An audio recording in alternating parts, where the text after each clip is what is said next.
असद साहब, सबसे पहले मैं आपका हमारे चैनल नई उड़ान हिंदी में स्वागत करता हूं जी, बहुत बहुत शुक्रिया। और आपको मुबारकबाद भी देता हूं कि आपका जो सपना था जामिया का पार्ट बनने का, आपने मेहनत किया, उसके बाद अभी आप जामिया के पार्ट हैं। जी, बहुत खुशी हुई। असद साहब, बेसिकली आज की इस वीडियो में, आज की इस इंटरव्यू में हम डिस्कस करेंगे उन लोगों के हेल्प के बारे में जो लोग उर्दू के लिए तैयारी करें, ख़ासतौर से जामिया के लिए। तो सबसे पहला सवाल मेरा आपसे यही होगा, जो कितने नंबर का एंट्रेंस पेपर होता है जामिया उर्दू एंट्रेंस के लिए? जी, अगर देखा जाए तो उमूमन 100 नंबर का पेपर होता है और उसमें जो है हमें 2 हिस्से किए जाते हैं, उसके 2 जुज़ बनाए जाते हैं। एक तो जो है सवाल 60 नंबर का होता है जिसमें हमें सब्जेक्टिव के तौर पे लिखना पड़ता है सवालों को, और दूसरा जो 40 नंबर का होता है वो एमसीक्यू के तौर पे होता है और वो टिक लगाना होता है ओएमआर शीट पे। अच्छा, जो एमसीक्यूज़ है उसमें तो नेगेटिव मार्किंग भी होगा आई थिंक।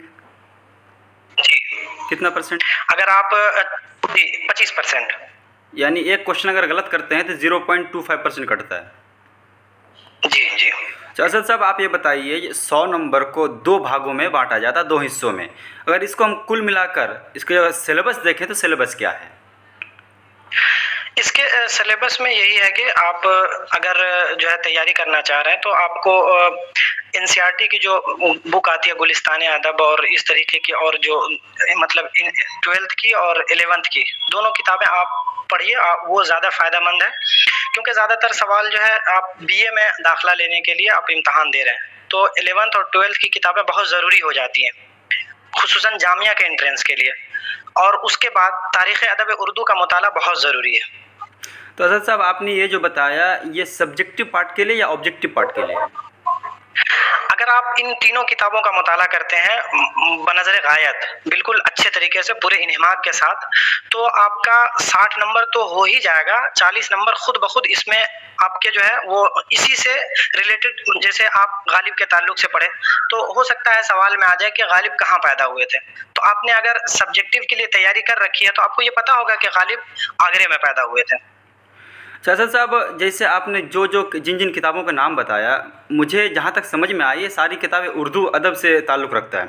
तो मैं जानना ही चाहूँगा कि ऑब्जेक्टिव पार्ट है, एमसीक्यूज़ क्वेश्चन है, उसमें उर्दू अदब का ही क्वेश्चन आता है फिर जनरल नॉलेज, करंट अफेयर्स, ये सबसे भी क्वेश्चन आता है?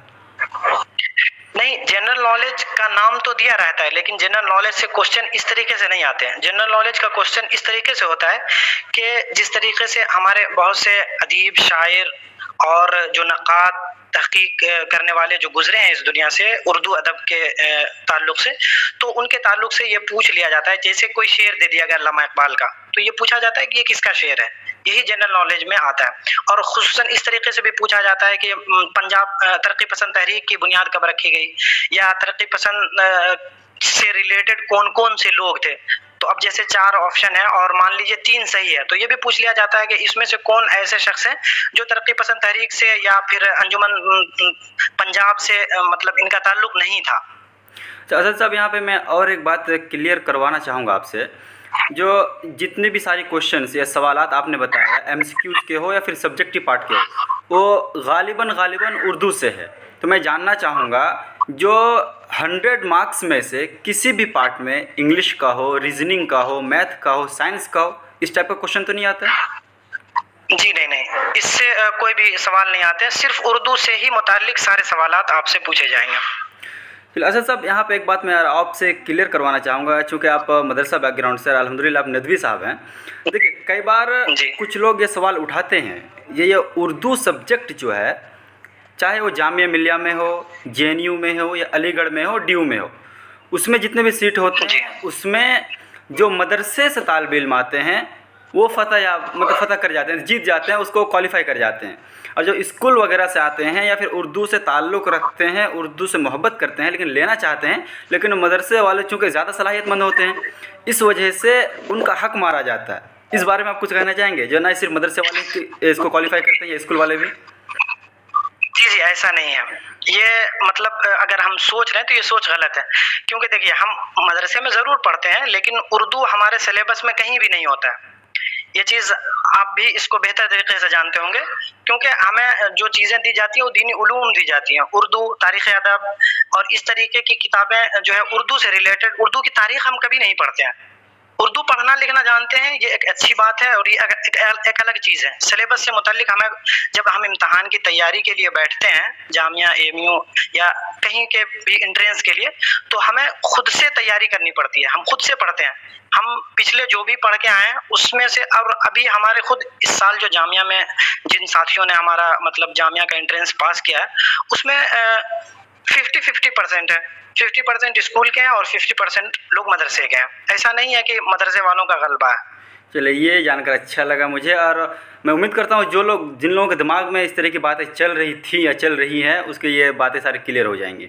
असद साहब, मैं यहाँ पे एक बात आपसे पूछना चाहूँगा, जो जामिया के उर्दू एंट्रेंस की तैयारी के लिए ख़ास कोई किताब आती है? नहीं, ऐसा कुछ तो अभी तक मेरी नज़र से नहीं गुजरा। देखिए, अगर आप यकसुई के साथ आप इन्हीं 3-4 किताबों को पढ़ते हैं और बहुत लगन से अगर आप पढ़ते हैं, तारीख़ अदब उर्दू को इस तरीके से पढ़ना होगा कि बिल्कुल उसके शुरू सफ़े से लेके आखिर सफ़े तक आपको बिल्कुल एक-एक हर्फ को और एक-एक लाइन को समझते हुए अगर आप पढ़ेंगे तो ये बहुत आपके लिए सब्जेक्टिव में तो हेल्पफुल होगा ही होगा, एमसीक्यू सारे हल हो जाएंगे। क्योंकि हमने इसी तरीके से और इसी बेस पे तैयारी शुरू की थी और अल्हम्दुलिल्लाह दोस्तों ने और जो पहले से हमारे सीनियर साथी थे उन लोगों ने बताया कि अगर आप इस तरीके से करते हैं तो ये आपके लिए ज़्यादा फ़ायदेमंद साबित होगा। क्योंकि अक्सर होता क्या है कि हम 40 नंबर के पीछे भागते हैं और 60 नंबर को छोड़ देते हैं। तो हमें एमसीक्यू के पीछे नहीं भागना चाहिए, हमें हमेशा सब्जेक्टिव की तैयारी करनी चाहिए, एमसीक्यू उसके अंदर खुद ब खुद आ जाएगा। अच्छा असद साहब, यहाँ पे एक चीज़ और क्लियर करना चाहूँगा मैं जो 40 नंबर का जो ऑब्जेक्टिव पार्ट है और 60 नंबर का जो सब्जेक्टिव पार्ट है उसमें कोई क्राइटेरिया तो नहीं है? मान लीजिए 40 में से आपका 10 या 15 लाना कंपलसरी है ऑब्जेक्टिव पार्ट में, या सब्जेक्टिव पार्ट में 60 में से आपका 25 या 20 लाना ज़रूरी है, ऐसा तो नहीं है ना? जी नहीं, ऐसा तो नहीं है, लेकिन आप कुछ इतना तो टच करिए ही कि कम से कम 10, 15, 20 सही हो जाए, ताकि आपको ये मतलब 60 नंबर वाले में हेल्पफुल साबित हो। वरना अगर आप एक तरफ तो अच्छे नंबर ले आते हैं और दूसरी तरफ आपका कम पड़ जाता है तो वो मार्जिन में आप आ जाएंगे और दूसरे वो हजरात जो मतलब अच्छा स्कोर कर जाएंगे आपसे तो उनका नाम आ जाएगा। बेसिकली आप तो यहाँ तो पॉइंट के लिए लड़ाई होती है। बिल्कुल बिल्कुल। तो अच्छा साहब, इस बार का कट ऑफ क्या था अगर हम जनरल की बात करें तो? जी, तो जनरल में इस बार जो है करीब 70 और 75 के अबव ही गया था। सीट कितना होता है? सीट 60 सीट होते हैं, लेकिन 63 और 65 के करीब वो लोग लेते हैं एडमिशन। कुछ स्पोर्ट कोटा से आते हैं, कुछ स्टाफ कोटा से आ जाते हैं। जी जी जी, इसलिए वो तादाद 2-4 लोगों की बढ़ जाती है। यहाँ पे असद साहब, मैं आपसे आपका पर्सनल ओपिनियन जानना चाहूँगा। जो आपने जो तैयारी किया, आपका स्ट्रेटेजी क्या था? एक बज़ाहिर है कोई जब किसी चीज़ की तैयारी करता है खुत्ते के मुताबिक करता है। जी जी जी, तो इसमें मैं तो शुरू में मतलब घर ही पे था जब मुझे मतलब एंट्रेंस का एग्ज़ाम का डेट पता चल गया। तो मैं यहाँ से 10 रोज़ पहले जो है दिल्ली गया था और हम गए थे और हमारे साथ एक हमारे भाई हैं हम्माद, तो हम दोनों वहाँ पे दिल्ली गए और दिल्ली में जो है मैं तकरीबन सुबह अगर पढ़ना शुरू करता था तो कम से कम जो है 12-13 घंटा कंटिन्यूअस पढ़ता था। तो इससे एक फ़ायदा ये हुआ कि मतलब 2 आदमी अगर आप मिल के पढ़ते हैं तो चीज़ें अगर आपको याद नहीं रहती तो वो आपका जो साथी है वो आपको याद दहानी के तौर पे बता देगा कि नहीं ये चीज़ इस तरीके से पढ़े थे और इनकी तारीख़ वफ़ात या तारीख़ पैदाइश इस तरीके से थी और इस चीज़ की एस्टेब्लिश या बुनियाद इस दिन रखी गई थी। और जैसे एक सवाल यही खुसूसन जो है हम जो जामिया के बड़े अदीब गुजरे हैं या बड़े नावल निगार जिसको कुदरतुल ऐन हैदर के नाम से याद किया जाता है, उनके नाम से जामिया में एक गेट भी है, तो उनके ताल्लुक से भी हमें जो है सारी चीज़ें मालूम होनी चाहिए। और जामिया के नुक्ते नज़र से अगर देखें तो जामिया की बुनियाद कब रखी गई, जामिया में कि उर्दू के जो डिपार्टमेंट हैं और उसमें जो खुसूसन बड़े नाम आते हैं उन नामों का भी हमें इहाता करके जाना चाहिए, ताकि ऐसा ना हो कि हम सारी चीज़ों को पढ़ लिए और चिराग तले अंधेरे वाली बात हो जाए। तो हम लोग बेसिकली जो है शुरू में बहुत 10 दिन तक तकरीबन जो है 8 दिनों तक जो है हमने अपना मतलब सब्जेक्टिव की ही तैयारी की, कभी ऑब्जेक्टिव की तरफ नहीं देखा।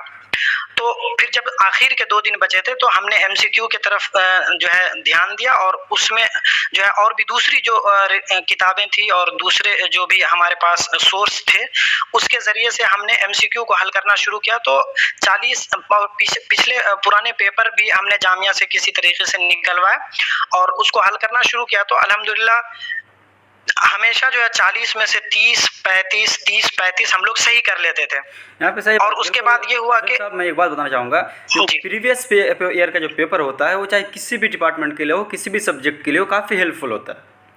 तो असद साहब मैं यहाँ पे एक बात पूछूंगा आपसे, जो लोग इस साल तैयारी कर रहे हैं ख़ासतौर से जामिया उर्दू डिपार्टमेंट के लिए, उन्हें स्पेशल गाइडेंस क्या देना चाहेंगे आप अपनी तरफ से?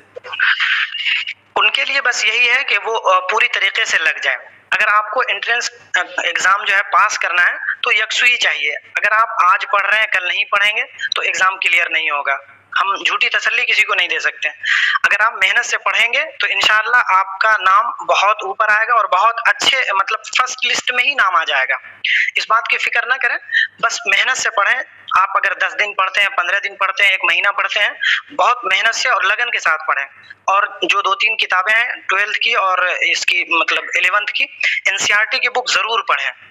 और तारीख़ ज़बान अदब उर्दू जो है उसको तो कंपलसरी उसको पढ़ना ही पढ़ना है, क्योंकि उससे जैसे बहुत सारे शायर हैं, उसमें 3 पार्ट है बेसिकली, नस्र का है और फिर इसका शायरी का हो जाएगा। तो नस्र में भी बहुत सारे पार्ट है, जैसे अब खुतूत से रिलेटेड है, दास्तान से रिलेटेड है और नावल से है और इसी तरह अफसाना है और भी बहुत सारी चीज़ें हैं। तो जो भी फ़न है उन फ़न पे भी पूरी नज़र होनी चाहिए कि ये फ़न कब वजूद में आया और इसके मतलब शहसवार कौन लोग रहे हैं। जाहिर सी बात है कोई भी फ़न वजूद में आता है तो उसके पहले जो है राइटर कोई ना कोई इस तरीके के रोनुमा होते हैं जो इस पर काम किए रहते हैं। तो ये भी पूछा जाता है कि उर्दू की सबसे पहले नावल निगार के तौर पर किसको याद किया जाता है तो और उसकी वो किताब कौन सी है, तो आपको अगर पता होगा तो आप आसानी से बता ले जाएंगे। वरना फिर क्या होगा कि आप सोच में पड़ जाएंगे, क्योंकि नावेलें तो बहुत सारी लिखी गई, तो कौन सी पहली है और कौन सी बाद की है इसका भी थोड़ा सा आपको ध्यान में रखना पड़ेगा और बहुत मेहनत करने की ज़रूरत है, तब जाकर जो है ये एग्ज़ाम क्रैक हो पाएगा। मैं असद साहब उम्मीद करता हूँ जो सारी जानकारी, क्योंकि एक स्टूडेंट जब किसी भी यूनिवर्सिटीज़ की तरफ रुख करता है तो उन्हें गाइडेंस की बहुत ज़्यादा ज़रूरत होती है। तो मैं उम्मीद करता हूँ इस वीडियो में वो सारी जानकारी आ गई जो एक स्टूडेंट को पढ़ाई करने में या फिर कोई भी एंट्रेंस क्रैक करने में काफ़ी ज़्यादा मदद मिलेगा। जी। तो असद साहब हमारे साथ बात करने के लिए आपका बहुत बहुत शुक्रिया। जी बहुत बहुत शुक्रिया।